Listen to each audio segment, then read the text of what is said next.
నా చంద్రనా టైం 4:30 అవుతుంది, నా రైలు వచ్చే టైం ఏంది, తొందరగా పాడినా.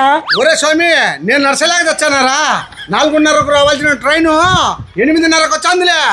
బావా ఆ ట్రైన్ డ్రైవర్ ఫోన్ చేయ బావా, ఎడొచ్చిందో ఇంటికాడ ఒక 2 రోజులు అయితే పెడుతుంది మా భార్య. కొడతా పెడతా నీ అక్క ఒక మెట్టుగా తెంపినావు. ట్రైన్ మంది కాదు, మీ నాయన వేలే మా నాయన వేలే, టయానికి అది ఎంత కదే వచ్చాదిలే. నో చంద్రన్న లేట్ అయితే అయింది కానీ నిలబడలేకుండా పోయి అరుగు మీద కూర్చున్నాం పన్నా స్వామి. పదం పన్నా. ఒరే నేను మెడికల్ గుండా దిగలేను రా స్వామి. మెడికల్ గుండా ఏమన్నా చూడు, ఈ పక్క లిఫ్ట్ ఉంది, పదనా. రా రా రా.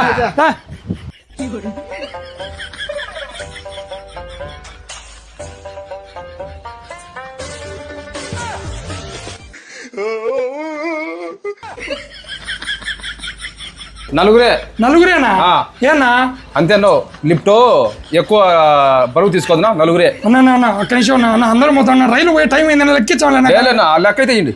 ఈయన ఒక 100 రూపాయలు లెక్కండి. ఈయన తాండి తినేయండి. 100 రూపాయలు డబ్బులు ఇచ్చేసి పోండి పో.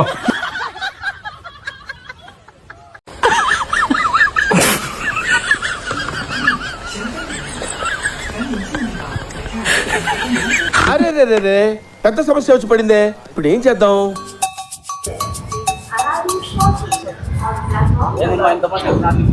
సార్ రైలు పోతా సార్, అర్జెంట్గా వచ్చినాం సార్. నల్లగారు తప్ప ఎక్కువ మంది ఎక్కకూడదు సార్ ఏం కాదు సార్, పైన ఆయనకు డబ్బులు ఇచ్చేసినాం సార్.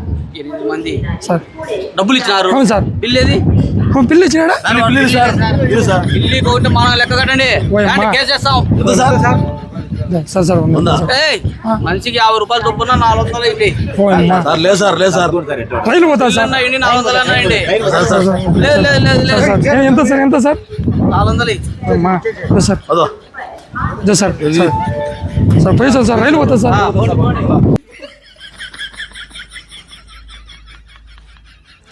దేశంలో ఎక్కడే కానీ రైల్వేలో లిఫ్ట్లో అసలు డబ్బులే వసూలు చేయరా, వీళ్ళకి చేస్తారు వీళ్ళు. నాకు అదే డౌట్ వచ్చిందిరా. అయినా మనం పుల్లెందులోనే మార్కెట్ గేట్ కట్టాము, వీళ్ళకి డబ్బు కట్టాము. ఏంటి బాబా అన్న, ఇంకోసారి అన్న? అయినా మనం పుల్లెందులోనే మార్కెట్ గేట్ కట్టాము, వీళ్ళకి డబ్బు కట్టాము.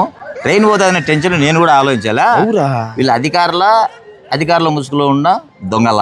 ఇప్పుడు ఏం చేద్దాం? చిన్న ఒకసారి పోయి చూసొచ్చామా? నాకు పైన అందరు కలిపి 100 ఇచ్చినప్పుడు కింద ఒకరికి 50 ఇచ్చినప్పుడు నాకు అప్పుడే డౌట్ వచ్చింది. మరి అప్పుడే చెప్పాలి కదా.